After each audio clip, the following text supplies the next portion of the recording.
Thank you, Dean, very much. I hope I establish another very strong familial connection in Cleveland because my son-in-law, Eric Mangini, is the coach of the Browns.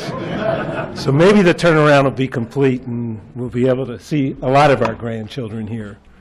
I want to tell you all what a pleasure it is to be here and to know that I have a partially captive audience for those of you getting your CLE credits by being here today.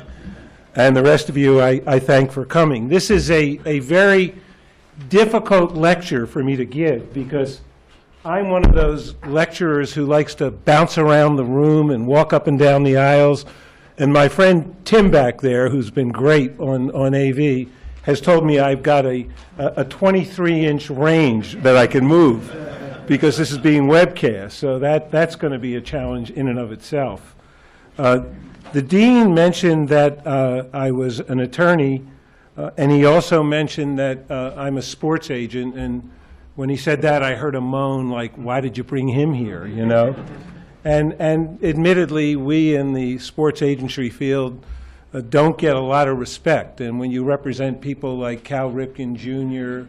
and Joe Mauer and Kirby Puckett and Eddie Murray, after a while, you can begin to get a complex because those players are people who get reams and reams of fan letters all the time. And one of the things you do when you're a sports agent is you read these fan letters and you just hear all the admiration people feel for the athletes, and you begin to say to yourself, why don't I ever get any fan letters?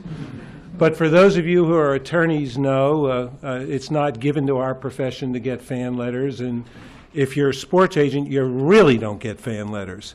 That is until I got my one and only fan letter, and my dear friend, Professor Sharpless, who brought me here today, said that I could bring this and read this again and share it with you.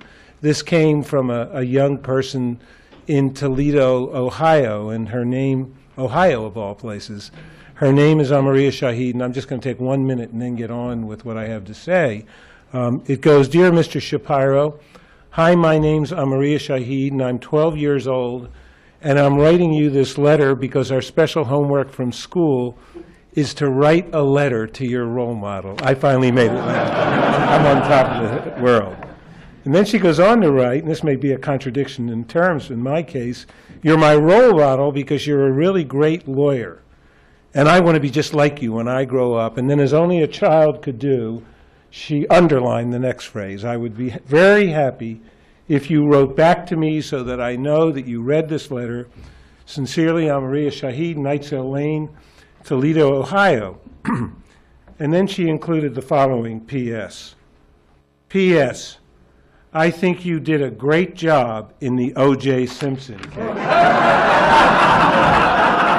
Dean, here's a copy. You can hang it up.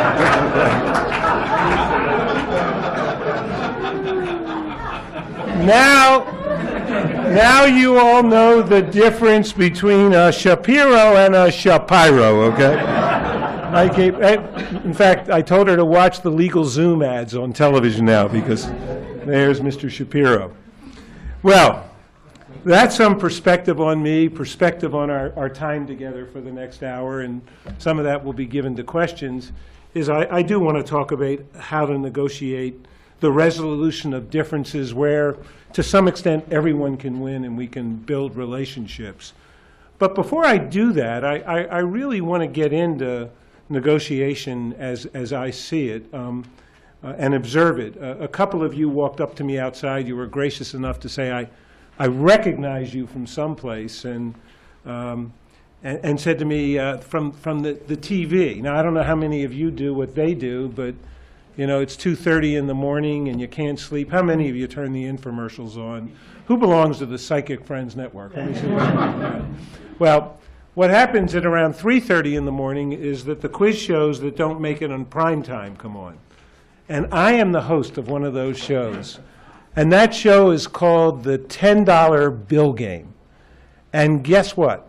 We're going to play it right here, right now, with two of your very own. Try to restrain yourselves as I introduce my special guests on this evening's version of the $10 Bill Game. Our first guest came here all the way from Atlanta, Georgia. He's in the property renovation business, attended Emory University. Won't you please come up here right now? His hobbies are tennis and squash. Let's hear it for Dan Miller, everybody.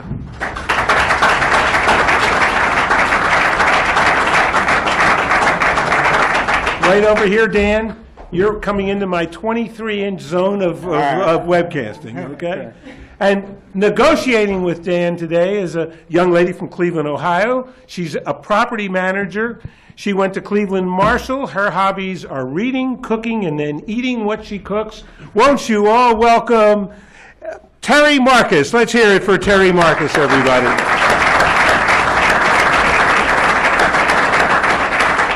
Terry, watch those wires there, okay? Now, isn't this exciting, guys? You ever been so excited? Never. Okay, I hope the mic's working. You can hold the mic, okay? Now, look, in addition to 2 unbelievable contestants and a semi-charismatic game show host, what do you need to have a really great negotiation? Money. Money, okay? The dean said, Ron, I can't give you 10 million, but I'll give you 10, okay? I have 10 $1 bills here. In this little negotiation, you are going to negotiate for a division of these $10. Got it? Got it. 3 rules, because I know what you're thinking. I'll give her 5, I'll take 5, we'll sit down. That's it, okay? Rule number 1, you can't divide the money equally. Understand? No even division of money. Got it. So Terry over here is saying, you know what? I'll give him 4, take 6, and I'll tell him when Shapiro's not looking, I'll settle up outside. Or I'll buy him a cup of coffee if you can find a cup of coffee for $1. No side deals to even it up. Got it? Got it. Understand? Okay. You get 30 seconds to negotiate a division or I keep the money. Understand? Okay. Who wants to start? How much you want, Terry? How much? 10. 10, okay. You got 10. Okay. Let's hear from you, Dan. How much do you want? Well, I'd like 10 as well, but I have a better idea. And that is, I used to be an investment manager. You'll take her money? So I can take $10 and invest it on our behalf, and then we can split it down the road. Can I ask what's your record in these markets, by the way? I said I used to be. That doesn't sound very good. No, I'll give you 2. 2? Okay. And why would I take 2? Well, you can invest. Buzz, time's up. We got to keep going. I got sure. Now, normally, I have prizes that I give out at this point. I give out 2 Cal Ripken bats, little bats, and I let you hit each over the head to negotiate. Give me your cards, and I promise to send them. The FedEx didn't get here. Thank you. Thank you very much. Thank you.